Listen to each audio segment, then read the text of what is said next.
We all know the famous numbers of the apocalypse. The mark of the beast is 666. The tribulation is 7 years. But at the very end of the book of Daniel, in the final 2 verses, an angel gives Daniel a set of numbers that don't fit the math.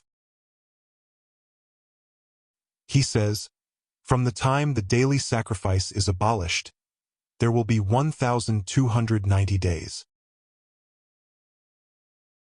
That's 30 days longer than the standard 3.5 years. But then, he adds another number. Blessed is the one who waits for and reaches the 1,335 days. Why the gap? Why 1,260, then 1,290, then 1,335? What happens in those missing 45 days? Welcome to episode 19, Daniel's Final Numbers. And today on Underlight Histories, we are solving the 2,500-year-old math problem of the end times. To solve this, we have to start with the baseline. In both Daniel and Revelation, the standard period of judgment is time times and half a time. That's 3.5 years, or 42 months, or exactly 1,260 days. This is the time the Antichrist is allowed to rule.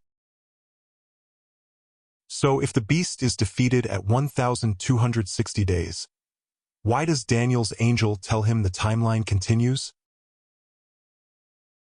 Let's look at the first mystery number, 1,290 days.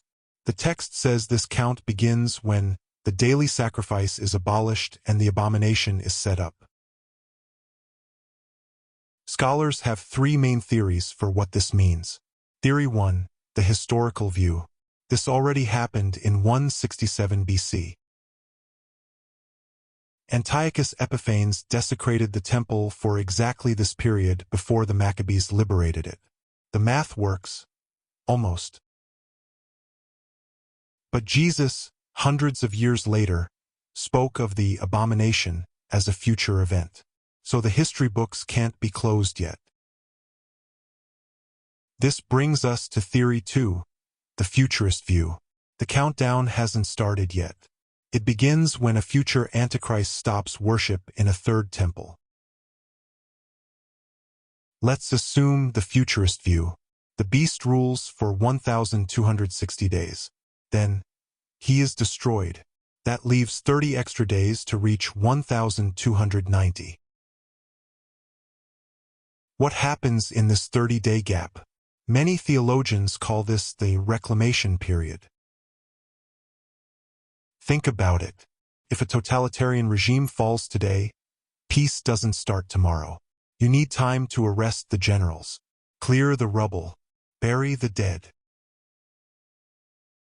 This 30-day period could be the judgment of the nations described in Matthew 25, the sheep and goats judgment. But then, we have the second gap. The angel says, "Blessed is he who waits for and reaches the 1,335 days." This is the blessing zone. If you survive the tribulation, 1,260, and the judgment, 1,290, and you make it to day 1,335, you get the blessing. What is the blessing? Most likely, it is the inauguration of the Millennial Kingdom, the coronation of the king. So the math is 3.5 years of darkness, 30 days of cleanup, 45 days of preparation. Then, the kingdom begins. Of course, not everyone agrees. We have to address the year-day theory used by historicists. They argue these aren't literal days, but years. 1,260 years of papal dominance in the Middle Ages. 1,290 years leading to the 1840s.